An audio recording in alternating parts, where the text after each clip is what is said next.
विकास आचार्य जी नमस्ते। आचार्य जी नमस्ते।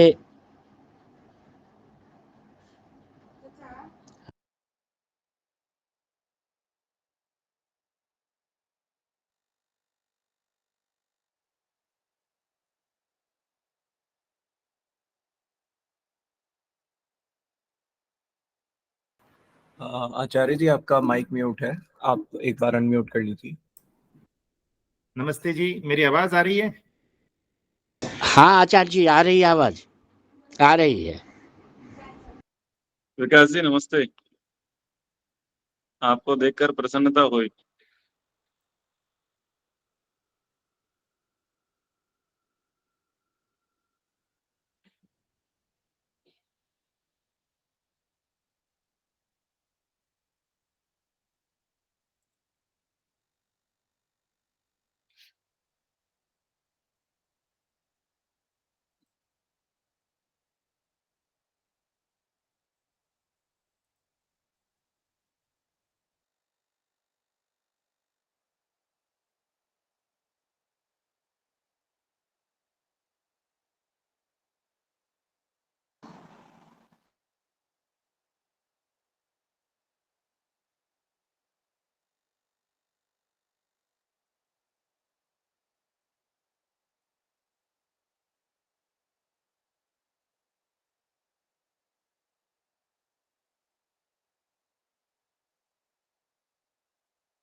सभी को नमस्ते।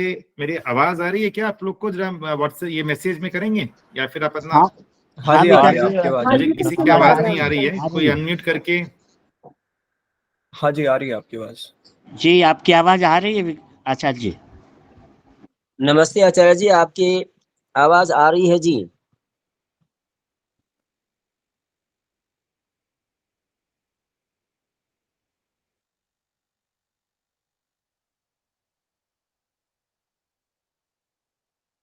ठीक एक बार, ठीक है, आपने मैसेज किया है, धन्यवाद। एक बार आप थोड़ा अनम्यूट करके भी कुछ बोलें ताकि मुझे लगे कि आपकी आवाज भी मुझे आ रही है।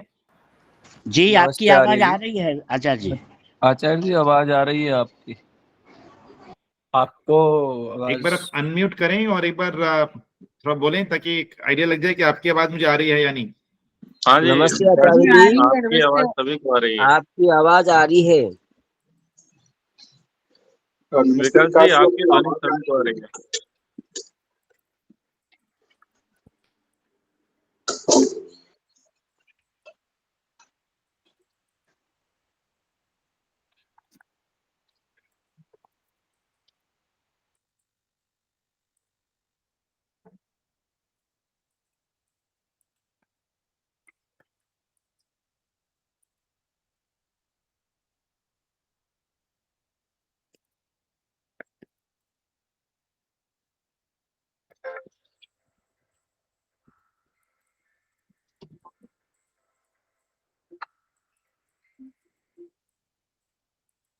हेलो।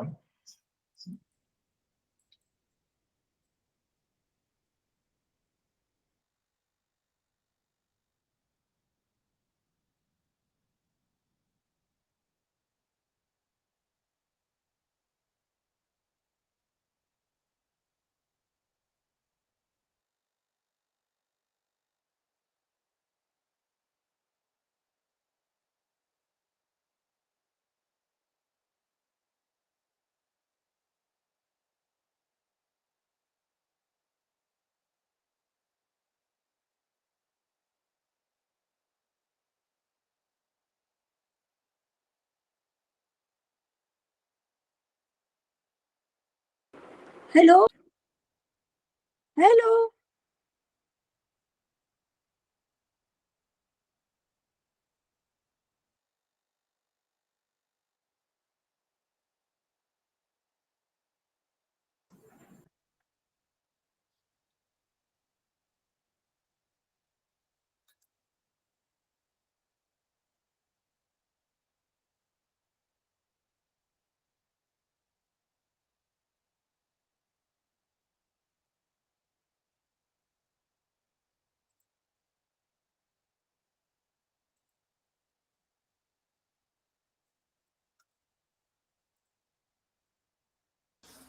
हेलो आचार्य जी, अब आवाज आ रही है?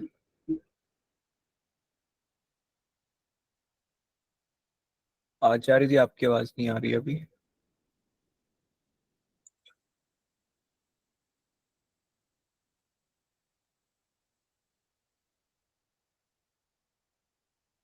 आपकी आवाज नहीं आ रही। आप एक बार स्मिथ भैया जी से या प्रांजल भैया जी से कनेक्ट कर लीजिए कॉल पे।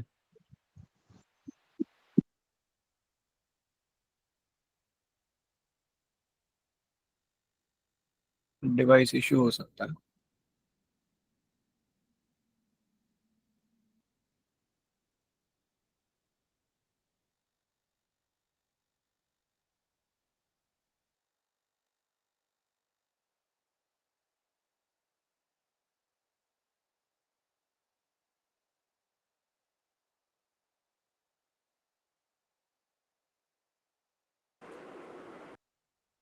आपकी आवाज नहीं आ रही।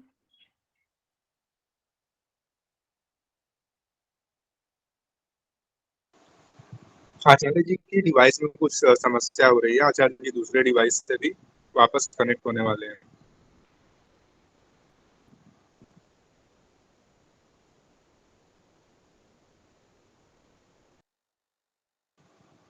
आचार्य जी, अगर आप कुछ बोल रहे हैं तो आप म्यूट हैं।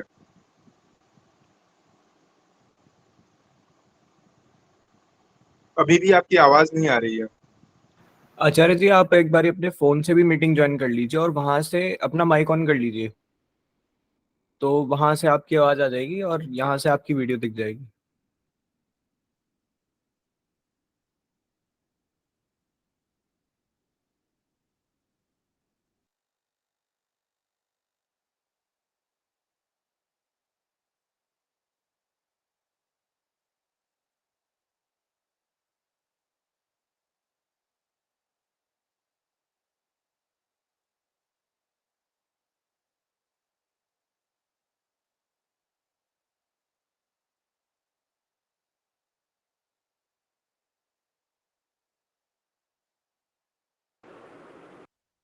आपकी आवाज ही नहीं आ रही है सर।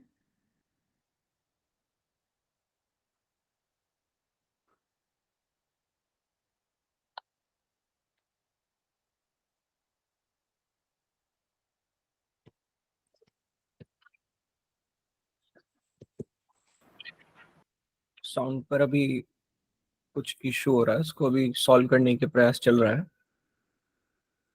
जल्दी सॉल्व हो जाएगा।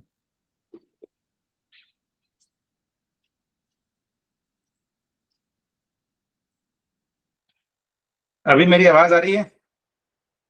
जी आचार्य जी, अब आपकी आवाज आ रही है। ठीक है, अब मुझे भी आपकी आवाज आ रही है। ठीक है जी। इनकी समस्या हो रही है, ठीक है, खैर अब जो भी, अभी हम लोग इसको चालू करते हैं। अभी जैसे हम लोग खेल रहे कि सबके 10 मिनट मैंने खराब कर दिए, तो कोई बात नहीं है। तो अभी आप सबको मेरी आवाज भी आ रही है। आप एक दो दिन वीडियो अपना ऑन कर सके तो एक दो वीडियो भी ऑन कर लीजिए, और नहीं तो कोई खास बात नहीं है। तो हम लोग जो है पिछले सप्ताह जो है हम लोग एक बार मैं इसको वीडियो को ऑन कर लेता हूँ, ये ना पावर पॉइंट स्लाइड चालू करते हैं। खैर हम लोग सबसे पहले हम लोग इसे प्रार्थना करते हैं। तो हम लोग अपना उस परमपिता परमात्मा से हम लोग एक वेद मंत्र से प्रार्थना करते हैं। आइए अपने आंखों को आप बंद कर लेंगे।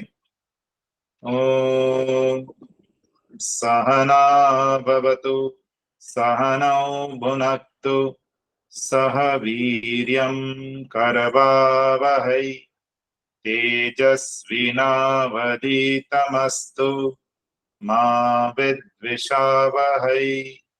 ओम शांति शांति शांति। सर्वेभ्यो नमः। तो हम लोग जो है पिछले सप्ताह हम लोग इस बात पे चर्चा कर रहे थे कि धर्म क्या है। उसको लेके आप कुछ, यदि आप लोग को यदि कुछ अपनी विचार रखने हो जो पिछले सप्ताह में डिस्कस किया, तो आप एक बार मेरे सामने आप इसको रख सकते हैं। कुछ आप बोलना चाहेंगे पिछले सप्ताह के हिसाब से हमने जो भी हमने डिस्कस किया, कुछ डाउट है कुछ आप लोग उसके बारे में डिस्कस करना चाहेंगे? मैं पुनः स्मरण ऐसे करूंगा जो पिछले सप्ताह का है। उसकी पीपीटी भी जो है और समस्या, एक सेकंड, मेरी स्लाइड भी दिख रही है क्या अभी आपको? आपकी स्क्रीन शेयर नहीं हो रखी है। नहीं दिखाई दी, स्क्रीन ही नहीं आ रहा, छोटा आ रहा है। एक सेकेंड,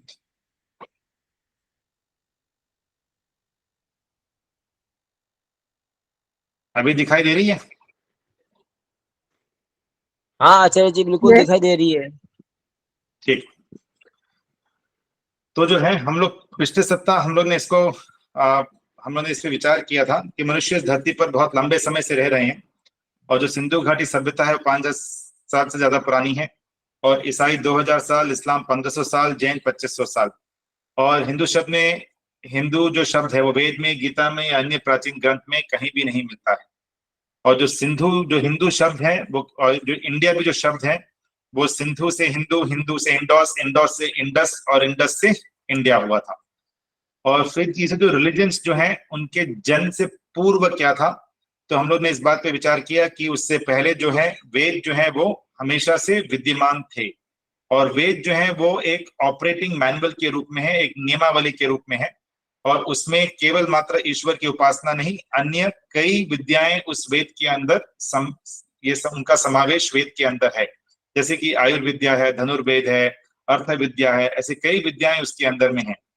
फिर हम लोग ने एक स्टोरी देखी थी सबसे पहली वाली क्लास में टॉमस एडिसन की, और कैसे मैक्स मुलर जी ने वेद के मंत्र को लिया था ग्रामोफोन में रिकॉर्ड करने के लिए। ऋग्वेद का जो पहला मंत्र है ओम अग्नि मेले पुरोहितम विद्या।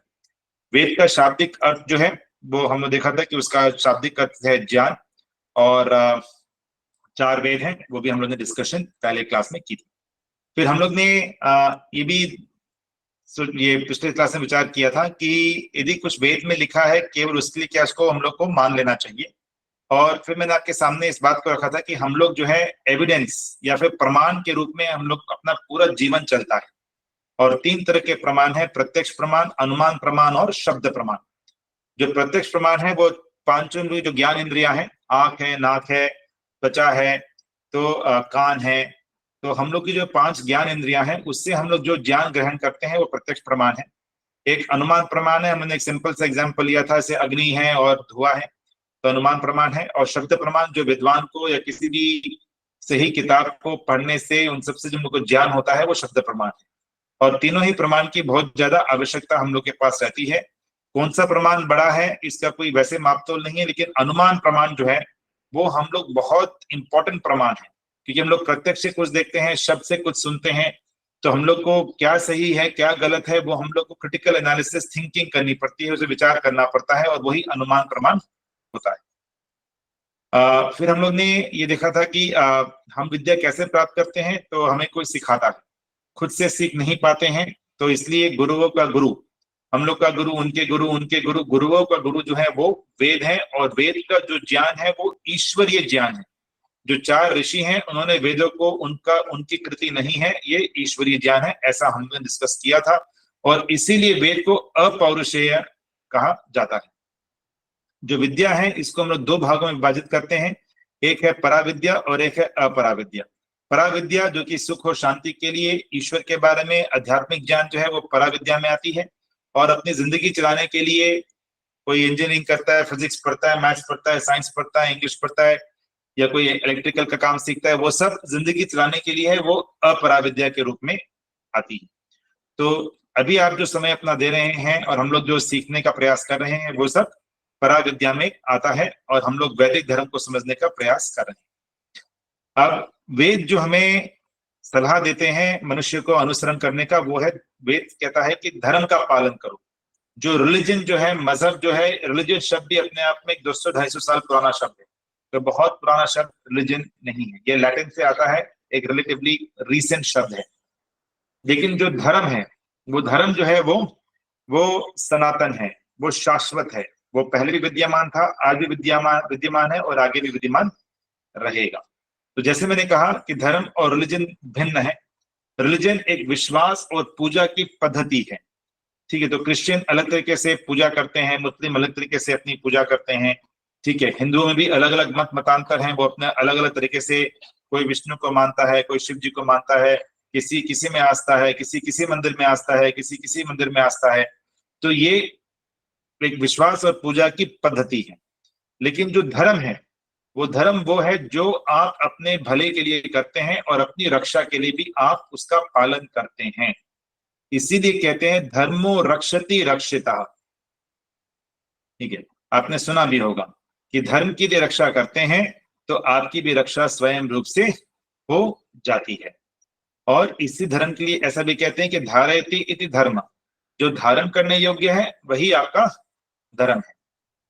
धर्म का जो दायरा है वो बहुत विस्तृत है, जैसे केवल मात्र ईश्वर तक ही धर्म सीमित नहीं है, वो हमारे जीवन के हर पहलू को छूता है।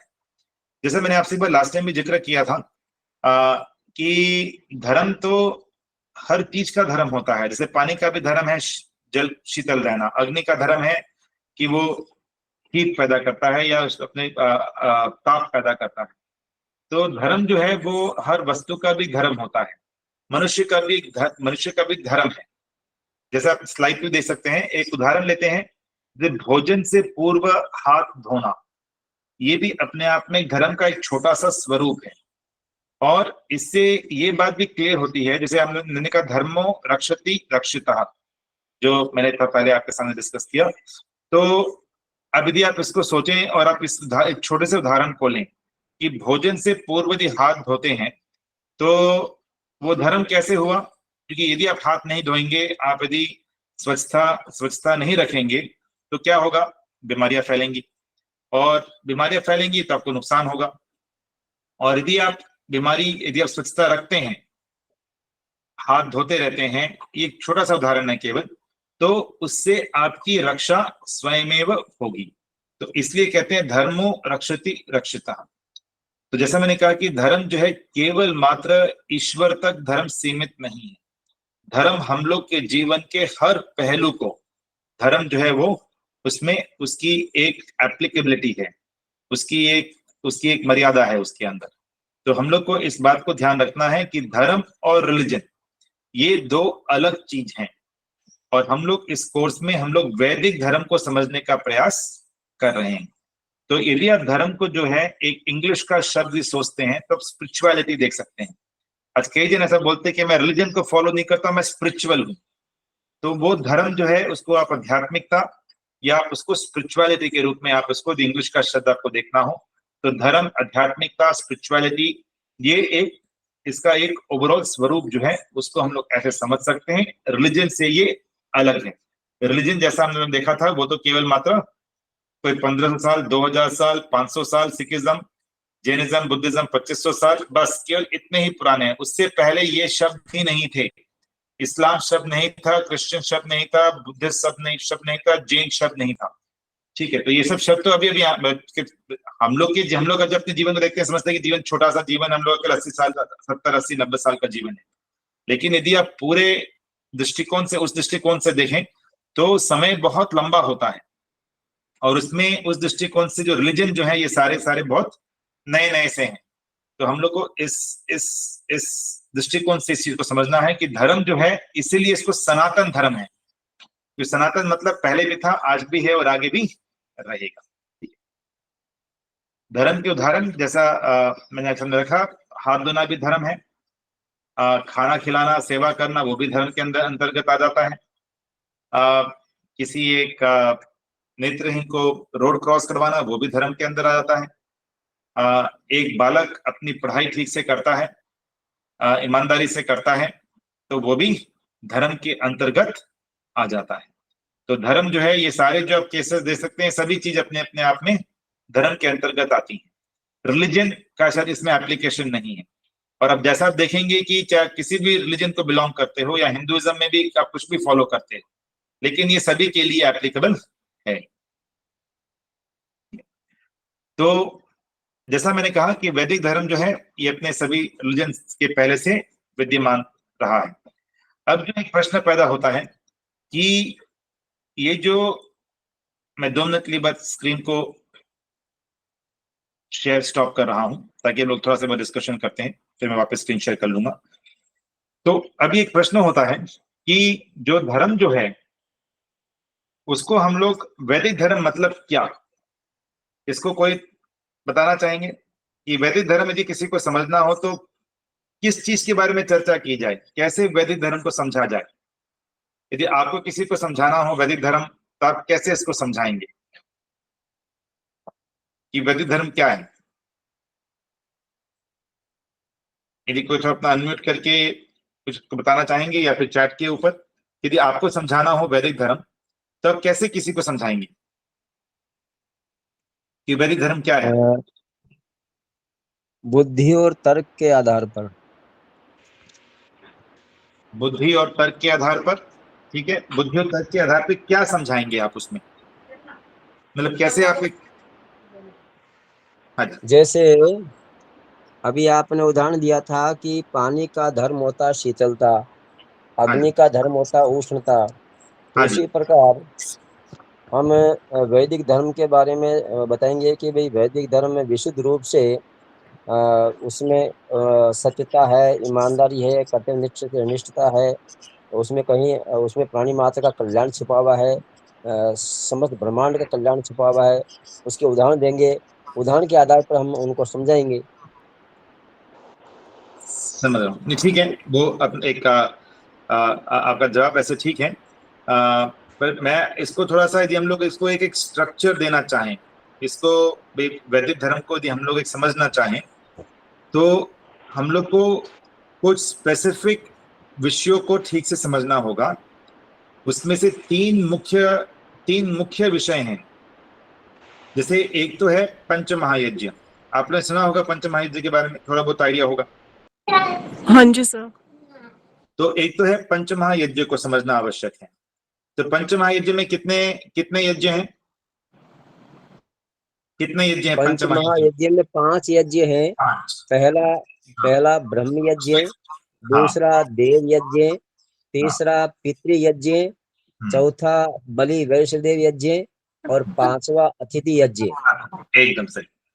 तो ये जो पांच यज्ञ हैं, जो पंच महायज्ञ जिसे हम लोग कहते हैं, हम लोग को इसमें से हर यज्ञ के स्वरूप को समझना होगा, ठीक है। तो एक तो इस भाग को समझना होगा। दूसरा, हम लोग को 5 जो हैं, ये जो यम है, यम 5 होते हैं, उनको समझने होंगे। तो 5 यम कौन से हैं तो बता पाएंगे? जी, अहिंसा, सत्य, अस्तेय, ब्रह्मचर्य, अपरिग्रह। तो ये जो पांच कॉन्सेप्ट हैं, अहिंसा, सत्य, अस्तेय, ब्रह्मचर्य, अपरिग्रह, इनकी भी परिभाषा को हम लोग को डिटेल में समझना होगा। ये 5 क्या मतलब होता है। अहिंसा मतलब समझ सकते हैं कि अहिंसा मतलब ठीक है किसी को मारो मत, लेकिन केवल उतना ही अहिंसा नहीं होता है, अहिंसा की भी अपनी काफी एक डीप उसकी डेफिनेशन होती है। तो 5 यम समझने होंगे और 5 नियम होते हैं, शौच, संतोष, तप, स्वाध्याय और ईश्वर प्रणिधान, उसको भी अपने को समझना होगा। तो यदि जो है हम लोग इन सब विषयों को यदि हम लोग समझते हैं, जैसा मैंने कहा पंच महायज्ञ, यम और नियम, तो हम लोग जो है फिर एक आप ब्रॉडली आप ये बोल सकते हैं कि जो है, मेरी स्क्रीन दिख रही है अभी? हाँ जी। आचार्य जी दिख रही है।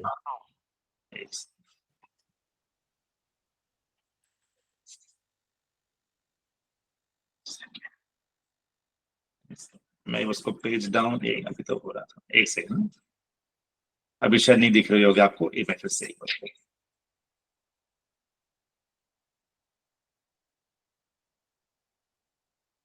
एक सेकंड।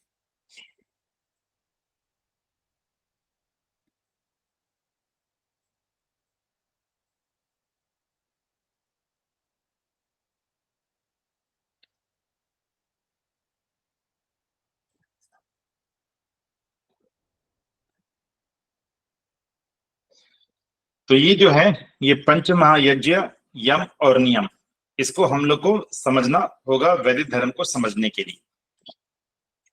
अब लेकिन इन तीन को भी समझने के लिए उससे पहले हम लोग को तीन चीजें और समझनी होंगी, क्योंकि यदि आप उनको नहीं समझेंगे तो इन तीनों को समझना थोड़ा सा मुश्किल होगा। इसमें टोटल कितने कॉन्सेप्ट हो गए? 5 5 और 5 5 पंचमहायज्ञ, 5 यम और 5 नियम। तो ये जो 15 विषय हैं, ब्रह्मयज्ञ, देवयज्ञ, पितृयज्ञ, अतिथि यज्ञ, बलिवेश देवयज्ञ, ये पंचमहायज्ञ हो गए। यम में अहिंसा, सत्य, अस्तेय, ब्रह्मचर्य, अपरिग्रह। नियम में शौच, संतोष, तपस, स्वाध्याय, ईश्वर प्रणिधान। तो इन 15 विषयों को हम लोग को समझना होगा वैदिक धर्म के ऊपर एक ब्रॉडली उसको समझने के लिए। लेकिन उससे भी पहले हम लोग को तीन चीजें समझनी और होंगी, और वो है ईश्वर, आप और मैं कौन है, तो हम लोग के बारे में समझना, ईश्वर के बारे में समझना, और जो ये पूरी दुनिया हम लोग को दिख रही है, जो ब्रह्मांड दिख रहा है, पूरी दुनिया दिख रही है, चकाचौंध की दुनिया जो है, इसके बारे में भी हम लोग को थोड़ा समझना होगा। यदि हम लोग इस तीन चीज को समझ पाते हैं, इनके स्वरूप को समझ पाते हैं, तो फिर हम लोग जो है जब पंचमहायज्ञ, ब्रह्म यज्ञ को समझेंगे, देव यज्ञ को समझेंगे, तो हम लोग को आसानी हो। तो इसीलिए ये जो 15 कॉन्सेप्ट हैं, पंचमहायज्ञ के 5, यम के 5, नियम के 5, इनमें जाने से पूर्व, ठीक है, ये हम लोग ने डिस्कस किया था कि जो पंचमहायज्ञ तो ये थे, ब्रह्मयज्ञ, देवयज्ञ, पितृयज्ञ, अतिथि यज्ञ। फिर यम में हमने देखा था अहिंसा, सत्य, अस्तेय, ब्रह्मचर्य और अपरिग्रह, उसका इंग्लिश में ट्रांसलेशन भी दे रखा है। और 5 नियम, शौच, संतोष, तप, स्वाध्याय और ईश्वर प्रणिधान। पर इन 15 चीज को समझने से पूर्व हम लोग को पहले ईश्वर के बारे में हम लोग को समझना होगा, तभी हम लोग आगे समझ पाएंगे कि ये जो 15 कॉन्सेप्ट है। अब ईश्वर जो है ये अपने आप में एक बहुत गूढ़ विषय है, और ईश्वर को लेकर बहुत भ्रांतियां रहती हैं, बहुत प्रश्न रहते हैं, और ईश्वर को हम लोग सब अलग अलग रूप में समझते हैं। तो सबसे पहला प्रश्न जो पैदा होता है वो यह है कि क्या ईश्वर जैसा कुछ है भी या नहीं इस दुनिया में? क्योंकि कई बार तो इसी पे भ्रांति होती है कि ईश्वर है या नहीं, या हम लोग ने केवल जो है से कुछ लोगों ने कल्पना कर रखी है कि ऐसा कुछ ईश्वर होता है। तो वो भी एक पॉसिबिलिटी है, ऐसा एक प्रश्न हो सकता है। कई बार मन में पूर्ण रूप से, यदि मैं बल्कि इस ग्रुप में पूछूं कि कितने लोगों को अंदर तक लगता है कि ईश्वर है, मतलब कितने लोगों को जो है आपको सही में लगता है कि ईश्वर है, या आपको लगता है कि इसमें थोड़ा डाउट है? ईश्वर है आचार्य जी, एकदम अंदर तक लगता है कि ईश्वर है, कुछ डाउट नहीं लगता है? चंचल जी ने नहीं आचार्य जी। चंचल जी आप बोलिए, आपने हैंड रेस किया है, बताइए। हाँ जी सर, ईश्वर है और वो कोई डाउट नहीं है उनको लेके। कोई डाउट नहीं है? अच्छा। No sir. बच्चों को डाउट होता है कि ईश्वर है या नहीं? बच्चों को होता है, तो उनको एक्चुअली वो कैथोलिक स्कूल जाते हैं, तो उन्होंने थोड़ा दूसरा कल्चर ऑप्ट किया है, तो उनको फिर समझाती हूँ। तो ठीक है, एक और हैंड रेस हुआ है परी बाई रगी जी ने, आप बताइए। हाँ जी, प्लीज गो अहेड। आपने एक क्वेश्चन, एक हैंड रेस किया है, तो आप कुछ बोलना चाहते हैं तो अनम्यूट करके कृपया बोलें। जी आचार्य जी, ईश्वर है। ईश्वर है, अच्छा। देखिए, हाँ, लेकिन वो एग्जिस्ट करते हैं। एग्जिस्ट करते हैं। देखिए, कई लोगों को बहुत डाउट तो होता है कि ईश्वर है या नहीं है। कई बार हम लोग किसी चीज को बोलते हैं कि हाँ भाई है, लेकिन मन में यदि किसी को समझाना हो, सपोज आपको प्रूव करना हो कि ईश्वर जो है वो क्यों है, मतलब कैसे आप उसकी अस्तित्व को, आपको एक बच्चे को प्रूव करना हो या आपको एक बड़े को भी प्रूव करना हो। क्योंकि कई लोग नास्तिक भी होते हैं आजकल, जो नास्तिक होते हैं बोलते हैं कि ये सब दुनिया में जो है आपने एक कल्पना कर ली है, और लेकिन ऐसा कुछ होता है नहीं, दिखता तो है नहीं, और ना ही ऐसा है कि कुछ मतलब किस रूप से हम लोग बोलें कि नहीं ईश्वर पक्का है। केवल शब्द प्रमाण से बोल सकते हैं। तो एक तो शब्द प्रमाण है, जो 3 प्रमाण को वापस हम चर्चा करें, प्रत्यक्ष प्रमाण, अनुमान प्रमाण, शब्द प्रमाण। तो शब्द प्रमाण से हाँ ठीक है, वेदों में भी लिखा है, कई जगहों पर कई हम लोग के आचार्यों ने बोला है, गुरुओं ने बोला है, माता पिता ने बोला है कि देखो ईश्वर होता है, ईश्वर होता है। तो एक तो शब्द प्रमाण है कि ईश्वर है। वो बात ठीक है, पर प्रत्यक्ष तो मतलब हम लोग को तो किसी को प्रत्यक्ष मुझे लगता नहीं कि हुआ है कि हम लोग ने प्रत्यक्ष रूप से ईश्वर को देखा है। तो अब ये ईश्वर है कि हम लोग बहुत जब योगिक स्टेज पे बहुत ऊपर जाते हैं तब भाई ईश्वर की एक समाधि स्टेज में बोलते हैं कि ईश्वर का प्रत्यक्ष होता है, लेकिन फिर मेरे को भी ईश्वर का प्रत्यक्ष नहीं हुआ है। तो प्रत्यक्ष भी नहीं हुआ है, शब्द से है। अब अनुमान शब्द से हम लोग सब पढ़ते हैं कि अब ईश्वर है, लेकिन अनुमान प्रमाण से यदि अपने को किसी को बताना हो या खुद भी समझना हो, और शब्द प्रमाण जैसे कई बार क्या होता है, जब मैं पहले बता कि जब 3 तरह के प्रमाण हैं, अब आपने कुछ शब्द से सुना तो उसको अनुमान से भी उसको अपने को एक तरह से वैलिडेट करना है। अनुमान से हम लोग को उसको देखना है कि अभी ठीक है, ये बात ठीक लग रही है नहीं लग रही है, जच रही है नहीं जच रही है। केवल मात्र शब्द प्रमाण से बेटर है कि हम लोग चीज को अवॉइड करें। अनुमान प्रमाण से भी उसको हम लोग समझने का प्रयास करें कि ईश्वर है तो क्यों है ईश्वर, क्या किस कारण से हम लोग ये कन्विंस्ड हो पाते हैं कि ईश्वर है। ये मैं आपके सामने अभी थोड़ा रखने का प्रयास करूंगा, ताकि पहले तो हम लोग खुद पूर्ण रूप से कन्विंस हो, किसी को डाउट है तो भी कन्विंस हो कि नहीं परमपिता परमात्मा ईश्वर है, और हम लोग किसी और को भी समझा सकें कि देखो इसके लिए इस कारण से हम लोग बोल सकते हैं कि ईश्वर जो है वो विद्यमान है। ठीक है, तो ऐसा हम लोग अभी एक बार करने का थोड़ा प्रयास करेंगे।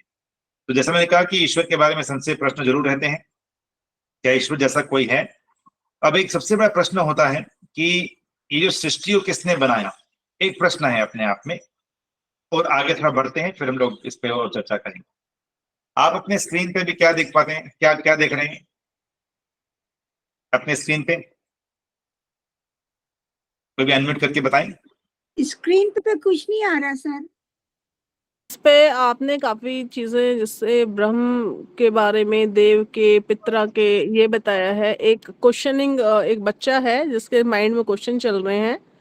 फिर आपने अहिंसा जो यम नियम है वो समझाए हुए हैं, और फिर है क्या ईश्वर जैसा कोई होता है, ये आपने डाला है। एक अंकल जो है वो मिट्टी के कुछ बर्तन बना रहे हैं। हाँ करेक्ट, आपने सही किया। तो अभी आपके स्क्रीन पे आप क्या देख रहे हैं कि एक वृद्ध व्यक्ति जो है मिट्टी का बर्तन बना रहे हैं। ठीक है, ये दिख रहा है आपको? हाँ जी। अब जो है ये व्यक्ति जो है ये मिट्टी का बर्तन क्यों बना रहे हैं, क्या लगता है? ये इनका कर्म है, अपने काम को कर रहे हैं, उसको सेल करेंगे, फिर उसकी अर्निंग होगी, उससे अपना पालन पोषण करेंगे। एकदम। तो किसी कारण से बना रहे हैं, कोई स्पेसिफिक ऑब्जेक्टिव है, कोई कारण है जिसके रीजन से ये बना रहे हैं। तो या तो ये इसको बेचेंगे और उससे कुछ धन की प्राप्ति होगी, या हो सकता है कि खुद भी इसको बना रहे हो अपने घर में यूज करने के लिए, है ना। तो कोई ना कोई कारण तो है ना जिससे बना रहे हैं, और वो कारण क्या है, किसी के काम आएगा। ये जो ये घड़ा जो बना रहे हैं या जो भी बर्तन बना रहे हैं, या तो वो खुद के उनके काम आएगा, या वो बेच भी तभी पाएंगे जब किसी के कुछ काम आएगा। ठीक है, तो ये जो मिट्टी का जो बर्तन है जो बना रहे हैं, ये किसी के उपयोग के लिए बना रहे हैं, और ये व्यक्ति बना रहे हैं। अच्छा, किसी चीज से बना रहे हैं। ये जो है एक चिकनी मिट्टी से, इसमें क्या क्या लगा रहा है, चिकनी मिट्टी लग रही है, पानी लग रहा है, ठीक है ना।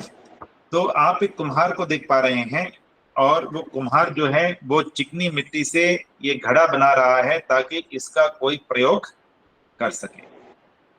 तो ये जो कॉन्सेप्ट होता है इसको हम लोग जैसे बोल सकते हैं कि 3-in-1 सिद्धांत और 3-in-1 प्रिंसिपल। आप ये हर दुनिया की हर चीज में आप इसको नोटिस करेंगे कि जो है हर चीज, दुनिया की हर चीज किसी के द्वारा बनाई जाती है। एक तो ये पहला सिद्धांत, ठीक है, दुनिया की हर चीज किसी के द्वारा बनाई जाती है। और इसका दूसरा सिद्धांत ये है कि हर चीज किसी के लिए बनाई जाती है। एक तो किसी के द्वारा बनाई जाती है, किसी के लिए बनाई जाती है, और तीसरा है कि हर चीज किसी वस्तु से बनाई जाती है। 3 पार्ट है इसमें, किसी के द्वारा बनाई जाती है, किसी के लिए बनाई जाती है, और किसी वस्तु से बनाई जाती है। ये जो है इसको हम लोग 3-in-1 प्रिंसिपल कहते हैं। तो यहाँ पे देखें तो कुम्हार जो है वो बना रहे हैं इस घड़े को, किसी के लिए बना रहे हैं, या तो अपनी खुद की फैमिली के लिए बना रहे हैं या और किसी के लिए बना रहे हैं, तो एक उपभोक्ता है। और किसी वस्तु से बनाई जाती है जो कि यहाँ पे चिकनी मिट्टी है या फिर आपका पानी है और भी कुछ छोटी छोटी चीजें जो इस घड़े को बनाने में लगती। तो ये जो प्रिंसिपल है, ये भी एक बार आप इस चिड़िया के घोंसले को देखिए। तो चिड़िया का जो घोंसला है इसमें भी आप सोचेंगे तो ये 3-in-1 प्रिंसिपल एक तरीके से एप्लीकेबल हो जाएगा। कैसे हो जाएगा? तो यहाँ भी जो है ये पक्षी जो है अपने बच्चों के लिए, हाँ, और किसी आर्टिकल को यूज करके, हाँ, ये भी जो है अपने बच्चों के लिए बना रहा है। ठीक है, जो ये बर्ड्स हैं, जो ये पक्षी हैं, और जो ये आपके जो ट्विग्स हैं या जो छोटे छोटे ये लकड़ी के वो हैं, उससे बनाया रहा है। तो ये जो प्रिंसिपल है कि हर चीज इस दुनिया में किसी के द्वारा बनाई जाती है, किसी के लिए बनाई जाती है और किसी वस्तु से बनाई जाती है। तो ये आपका जो चिड़िया घोंसला है इसमें भी आपका ये एप्लीकेबल अवश्य में हो जाएगा। मैं एक बस टीम को स्टॉप शेयर भी कर रहा हूं, 1 सेकेंड। तो यहां तक क्लियर है? तो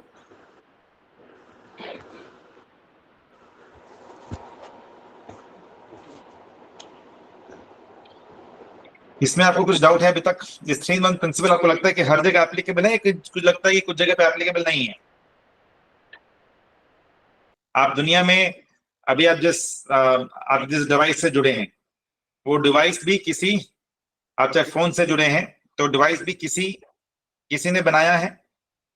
इसमें कोई ना कोई तो इन्वॉल्व है ना, कोई मजदूर इन्वॉल्व है, कोई इंजीनियर इन्वॉल्व है, और किसी चीज से बनाया गया है। उसमें प्लास्टिक लगा हुआ है, कुछ मेटल लगा हुआ है, कुछ चिप्स लगी हुई हैं, और किसी के लिए बनाया जा रहा है। उसका आप उपभोग अभी इस क्लास में रहकर कर रहे हैं।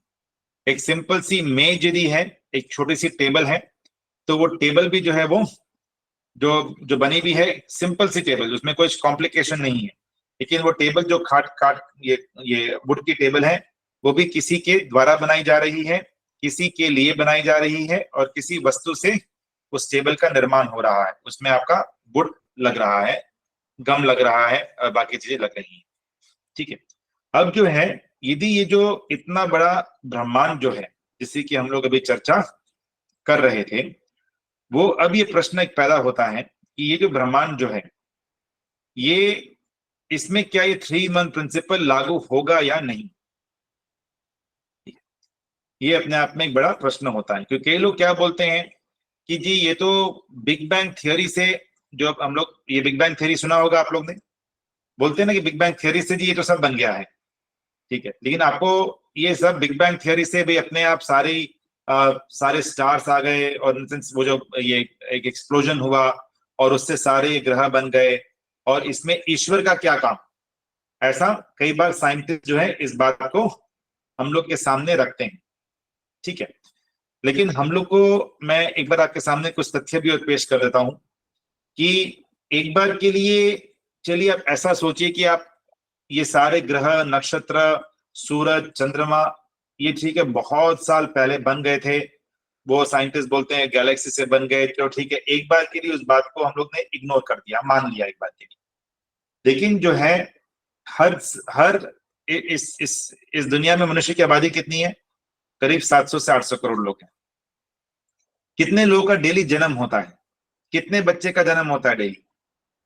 लाखों का जन्म होता होगा डेली। जो लाखों बच्चों का जन्म जो डेली होता है, छोटे छोटे शिशु जो पैदा होते हैं, मनुष्य के पैदा होते हैं, जानवरों के भी ये बच्चे पैदा होते हैं।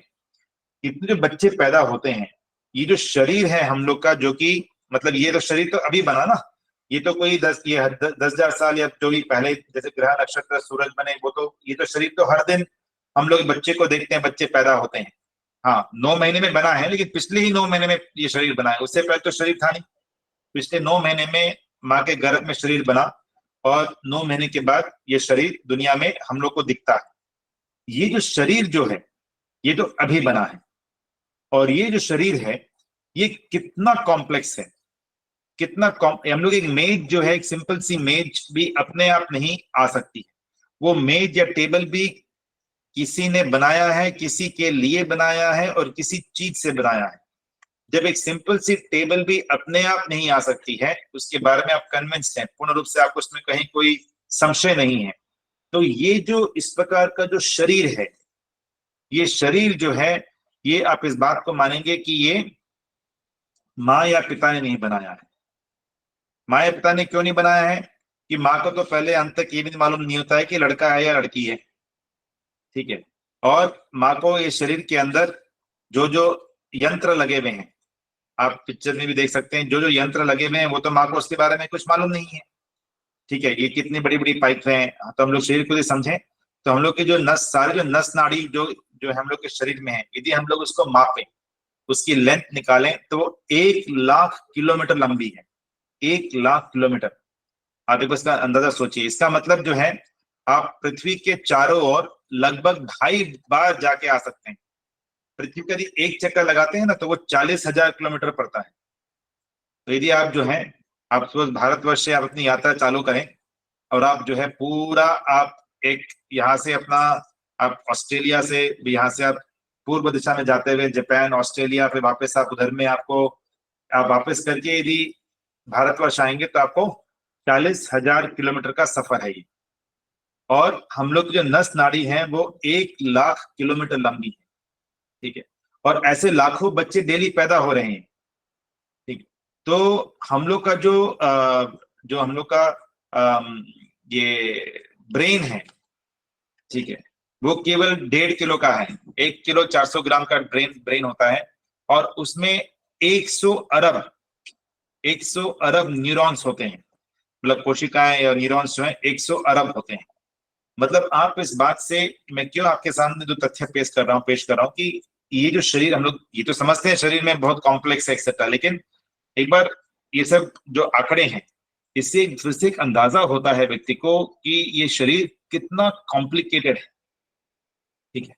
और ये जो शरीर है, जैसा मैंने कहा कि ये तो हर दिन बनता है, मतलब हर दिन जो है बच्चे पैदा हो रहे हैं, ठीक है। और बच्चे, हम लोग बढ़ भी तो रहे हैं।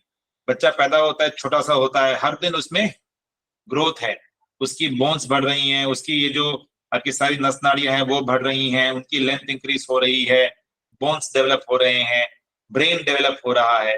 तो ये सब जो हो रहा है, ये सब अपने आप ही हो रहा है, ये बोलना अनुचित है अनुमान प्रमाण से। क्योंकि 3-in-1 प्रिंसिपल, हर चीज किसी के द्वारा बनाई जा रही है, किसी के लिए बनाई जाती है और किसी चीज से बनाई जाती है। तो ये एक इंपॉर्टेंट, मैंने आपके सामने एक पर्सपेक्टिव रखा है, एक एंगल रखा है, एक समझाने का तरीका रखा है, और खुद पहले तो कुछ समझने के लिए और फिर समझाने के लिए। दूसरा जो है, यदि आप इस ब्रह्मांड को भी एक बार देखते हैं, तो ब्रह्मांड भी कितना कॉम्प्लेक्स है, ठीक है। तो सूरज, आपको क्या लगता है कि ये सूरज जो है धरती से कितना दूर है? क्या लगता है आपको? अनम्यूट करके तो बताएंगे, सूरज धरती से कितना दूर है आपके विचार में? हम लोग को धरती बहुत बड़ी लगती है। 15 जी आचार्य जी, 15 करोड़ लगभग किलोमीटर। कितना? 15 करोड़ किलोमीटर, ठीक है। हाँ। तो जैसा है कि धरती से एक पूरा चक्कर लगाए तो 40,000 किलोमीटर होता है, ठीक है। तो आप बोल रहे हैं कि जो है सूरज जो है वो 15 करोड़ किलोमीटर धरती से दूर है। कुछ ज्यादा लगता है या लगता है कि नहीं इतना है? नहीं, लगभग इतना ही होगा। लगभग इतना ही लगता है आपको। तो जो है जो ये आपने सही बोला कि 15 करोड़ किलोमीटर जो है वो सूरज जो है धरती से दूर है, ठीक है। और धरती से कितना बड़ा है? 10 लाख गुना बड़ा है, 10 लाख गुना। इसके साइज को एक बार आप यदि आंख बंद करके सोचें, धरती जैसा मैंने कहा कि इतनी बड़ी लगती है, हम लोग को लगता है कि यहाँ से, हम लोग, मैं चेन्नई में हूँ, चेन्नई से दिल्ली जाना लगता है कि 2000 किलोमीटर इतना लंबा रास्ता लगता है, ठीक है। और लेकिन यदि आप सूरज के बारे में सोचें तो वो पृथ्वी से लगभग 10 लाख गुना बड़ा है, ठीक है। और 15 करोड़ किलोमीटर दूर है। ये आपको जो चंद्रमा है, ये कितना दूर लगता है? ये तो पास है ना ये सूरज के मुकाबले। कितना दूर है चंद्रमा हम लोग से? क्या लगता है आपको? कुछ आइडिया?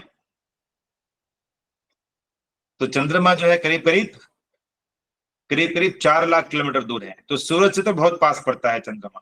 इस सूरज से 15 करोड़ किलोमीटर दूर है। चंद्रमा जो है वो करीब 3.84 लाख। और अभी हम लोग चंद्रमा पे हम लोग चंद्रयान, ये सब भी हम लोग वहां पे, भारत ने वहां पे झंडा अपना गाड़ा है। तो वो तो बहुत पास लगता है। सूरज तो उसके मुकाबले बहुत ज्यादा दूर है और हम लोग केवल अभी चंद्रमा तक ही पहुंच पाए हैं। तो जो है, यदि मैं क्यों आपके सामने तथ्य ये पेश कर रहा हूं कि जब एक छोटी सी मेज, छोटी सी टेबल भी अपने आप नहीं आ सकती है, यहाँ पे इतना तो कॉम्प्लेक्स हम लोग का शरीर है और इतना ही इससे भी ज्यादा कॉम्प्लेक्स और बड़ा और विशाल ये पूरी सृष्टि है, ये पूरा ब्रह्मांड है। ठीक है। और हम लोग जो बाकी जो हम लोग और आकाश गंगाएं, उनकी तो हम लोग बात भी नहीं कर रहे हैं। ऐसा करते हैं कि पृथ्वी के रेत के दानों की तुलना में रात के आकाश में 10 गुना अधिक तारे हैं। वो तो हम लोग अब शायद हम लोग की सोच से भी थोड़ा बाहर है। लेकिन ये बहुत कॉम्प्लेक्स ब्रह्मांड है और ये बहुत कॉम्प्लेक्स पृथ्वी है, ये हम लोग का शरीर है। ठीक है। तो ये हम लोग को इसके बारे में थोड़ा विचार करना है। दूसरा, आपके सामने कुछ छोटा तथ्य रखता हूं। हम लोग ने जो है ग्रेविटी के बारे में सुना है। हर चीज ऊपर से नीचे आती है। जो लॉ ऑफ नेचर होता है, हर चीज ऊपर से नीचे आती है ना। और लेकिन जब आप एक नारियल का पेड़ देखते हैं, ठीक है, तो बहुत आश्चर्य है कि वो पानी जो है नीचे से, इसके अंदर मीठा पानी मिलता है। नारियल का पानी जो है सबको पसंद होता है और बहुत ही पुष्टिकारक होता है। तो कैसे जो है, मतलब ये कहाँ से उसके अंदर जो है पानी आ जाता है नारियल के अंदर। ठीक है। तो और ये जैसा मैंने कहा कि ये भी ग्रेविटी के अगेंस्ट है। जो गुरुत्वाकर्षण होता है उसके अगेंस्ट है। ऊपर से नीचे नहीं है, नीचे से ऊपर है, वो उसके अंदर पहुंच जाता है। तो ये सब जो है, जैसा मैंने कहा, ये सब अपने आप, जो लोग बोलते हैं कि अपने आप ही ये सब हो जाता है, ऐसा नहीं है। अनुमान प्रमाण से 3 in 1 सिद्धांत, हर चीज किसी के द्वारा, किसी के लिए, किसी वस्तु से ही बनाई जाती है। अपने आप इस दुनिया में कुछ नहीं होता है। ठीक है। जैसा मैंने कहा, जो माँ जो है वो बच्चे को जन्म तो देती है, उसमें कोई डाउट नहीं है, लेकिन बच्चे को माँ या पिता बनाते नहीं है। वो उन्होंने केवल उनको जन्म दिया है, बनाया नहीं है। वो उनके लिए पॉसिबल नहीं होता है। तो अब जो है, इस दृष्टिकोण से हम लोग देखें तो ईश्वर जो है वे डेफिनेटली विद्यमान हैं। ठीक है। और ईश्वर परम पिता पर, आप चाहे इसको ईश्वर बोलिए या आप इसको बोले कि कोई शक्ति है, कोई सुप्रीम फोर्स है, वो आपकी इच्छा है। उसको क्या नाम दें, उससे फर्क उतना नहीं पड़ता है। आप उसको ईश्वर बोलें तो ईश्वर बोलिए, आप उसको सुप्रीम फोर्स बोलें सुप्रीम फोर्स बोलिए, आप इसको एक कॉन्शियसनेस बोलें कॉन्शियसनेस बोलिए। ठीक है। लेकिन एक तो शक्ति है, एक तो सुप्रीम शक्ति है, परम शक्ति है, जो इस दुनिया को बना रही है और चला रही है। ठीक है। वो अपने को इंपॉर्टेंट है कि हम लोग उससे कन्विंस्ड हों। ठीक है। और उसने जो ये पूरा जो ब्रह्मांड बनाया है, यदि हम लोग ने 3 in 1 सिद्धांत देखें तो किसी के द्वारा, किसी के लिए, किसी वस्तु से। ठीक है। तो ये जो पूरा ब्रह्मांड जो है, ये किसके लिए बनाया? तो ये जो सृष्टि है, ये बनाई आत्माओं के लिए। ठीक है। आज इस बात को हम सब मानते हैं कि हम लोग के अंदर आत्मा है। हम लोग इस पे और चर्चा करेंगे। जैसा मैंने कहा कि 3 चीज को समझना आवश्यक है। ईश्वर, आप और मैं कौन, तो उसमें आत्मा का विषय भी आएगा। और तीसरा है इस ब्रह्मांड के बारे में। ठीक है। इस सृष्टि जो ये चकाचौंध जो है, इसके बारे में हम लोग को समझना आवश्यक है। अभी हम लोग पहले ईश्वर को समझने का प्रयास कर रहे हैं और उसमें पहला प्रश्न मैंने रखा था कि ईश्वर है या नहीं। इसके आगे फिर और भी प्रश्न है कि ईश्वर की प्रार्थना क्यों करनी चाहिए, ईश्वर एक है, अनेक है, देवी देवता क्या है, ये सब फिर अलग अलग प्रश्न हैं जो कि हम लोग आगे की कक्षाओं में चर्चा करेंगे। पर ईश्वर विद्यमान है, ये सबसे पहला प्रश्न पैदा होता है। और अनुमान प्रमाण से मैंने कहा कि 3 in 1 प्रिंसिपल है। और ईश्वर जो है, हम लोग ने ये ईश्वर ने ये सृष्टि जो है उसको कंप्लीट करने के लिए ईश्वर ने सृष्टि आत्माओं के लिए बनाई है। और एक तीसरा पार्ट क्या है? किसी चीज से बनाई है, तो किस चीज से बनाई है सृष्टि? ये आपको क्या लगता है कि सृष्टि किस चीज से बनाई है? 3 सिद्धांत है ना, तो 2 सिद्धांत तो हम लोग ने पूरे कर लिए, हमने डिस्कस किया। तीसरा सिद्धांत, तो ये सृष्टि ईश्वर ने बनाई है और हम लोग के लिए बनाई है, आत्माओं के लिए बनाई है। और किस चीज से बनाई है ये सृष्टि? ये तो ये सृष्टि बनाई है, आप इसको समझ सकते हैं, एक तो पंच महाभूत आप समझ लीजिए। जो पंच महाभूत हम लोग बोलते हैं कि इसे जब भी किसी की मृत्यु होती है हम लोग बोलते हैं कि शरीर पंच महाभूत में विलीन हो गया है, ऐसा हम लोग अनेकों बार बोलते हैं। ठीक है, तो जो पंच महाभूत क्या क्या है आपके? वायु है, जल है, अग्नि है, पृथ्वी है और आकाश है। जल, हाँ, जल, वायु, जल, अग्नि, पृथ्वी और आकाश, ये हम लोग के पंच महाभूत इनको कहे जाते हैं। तो हम लोग जो भी ये पंच महाभूत जो है, फिर से इसमें थोड़ा सा डिटेल में जाएं तो हम लोग इसमें सत्व, रजस और तमस भी कहते हैं, पर उसको हम लोग बाद में हम लोग चर्चा करेंगे।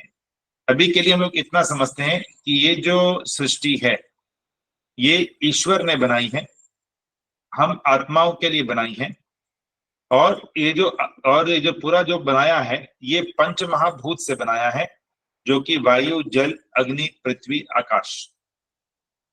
अब जो आप इस सिद्धांत को जो हम लोग ने चर्चा कर रहे थे, 3 in 1 सिद्धांत को, इसमें जो बनाने वाला है वो उसमें कॉन्शियसनेस है, उसमें चेतनता है।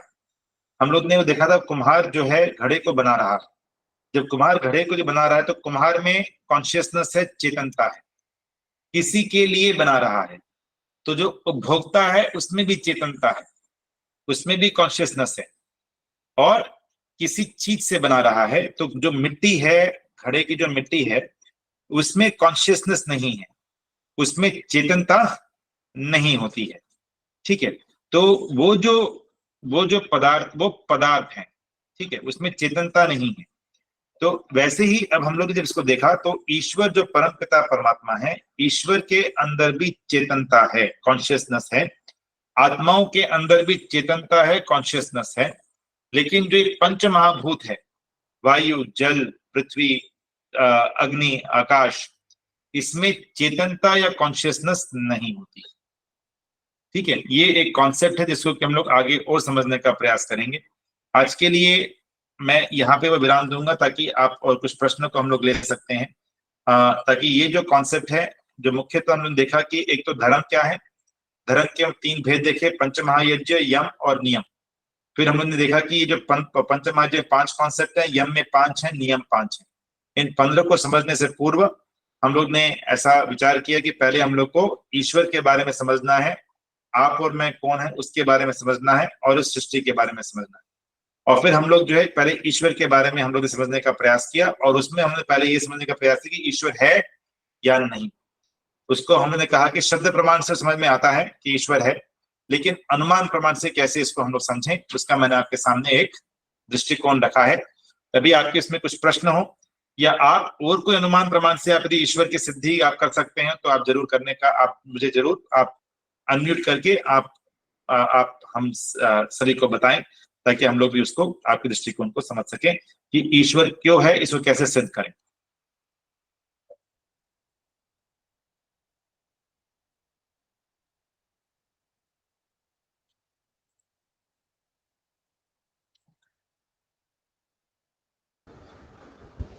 हेलो। हाँ, नमस्ते आचार्य जी। हाँ, नमस्ते जी। ईश्वर की सिद्धि अपन वैसे तो अनेक प्रकार से कर सकते हैं, लेकिन जैसे जो मेरी समझ है कि जैसे हम साइंस में पढ़ते हैं इलेक्ट्रॉन, प्रोटॉन, न्यूट्रॉन। हाँ जी। अब वैसे वो दिखाई तो देते नहीं है, लेकिन फिर भी अपन अनुमान प्रमाण के आधार पर उनको मानते हैं कि हाँ वो है। तो इसी प्रकार ईश्वर भी है। और ऐसे जैसे हवा है, अब हवा तो चल रही है, हम प्राण भी ले रहे हैं, लेकिन हवा दिखती नहीं है। ऐसे परमात्मा दिखता नहीं, इसका मतलब ये थोड़ी है कि ईश्वर नहीं है। जिस प्रकार हवा अदृश्य है, ये जो हमारे शब्द है, शब्द जैसे हमारे मुख से शब्द निकल रहे हैं, ये शब्द भी अदृश्य है। ये तो हम किसी कॉपी या ब्लैक बोर्ड पर लिखते हैं तो पता लगता है भाई हमने कुछ लिखा है, बाकी जब तक लिखते नहीं तब तो शब्द भी अदृश्य है। तो सही बात है। तो इनको अनुमान से मानना पड़ता है, उसी प्रकार परमात्मा को मानना पड़ेगा, और परमात्मा है। नहीं, सही बात है, बढ़िया है, आप सही बता रहे हैं। और भी कोई बताना चाहते हैं? एक जन और बताना। हाँ आचार्य जी नमस्ते। जी जैसे गणित के माध्यम से भी इसे प्रमाणित किया जा सकता है कि हम कहते हैं जितनी सारी संख्याएं हैं, पहले तो हम कहते हैं ईश्वर एक है, और हम कहते हैं एक किसी भी जो अंक गणितीय संख्या है या अक्षर संख्या हो, जो भी हो, सबका वह सार्वगुणनखंड है, कॉमन फैक्टर है। क्योंकि आप देखिए एक से हर चीज में भाग लग जाता है।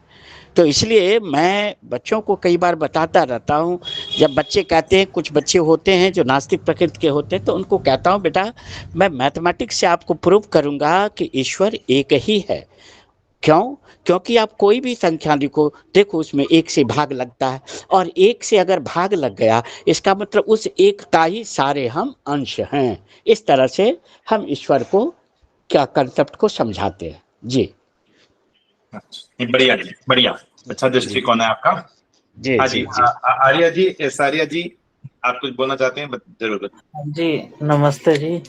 नमस्ते। मैं ईश्वर के बारे में कहना चाहूंगी कि जैसे हम अपने जीवन में देखें, कोई भी कार्य बिना कर्ता के कुछ भी नहीं होता।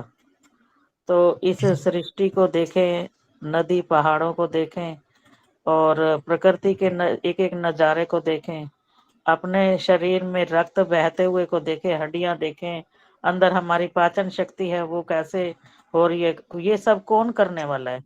जब हम रसोई घर में देखते हैं कि कोई भी कितना सामान पड़ा हो, जब तक पाचक नहीं आता या कोई गृहिणी नहीं आती तो वो सामान ऐसे का ऐसे ही पड़ा रहेगा, हजारों साल तक पड़ा रहे, अपने आप से रोटी सब्जी कुछ भी नहीं बनेगा।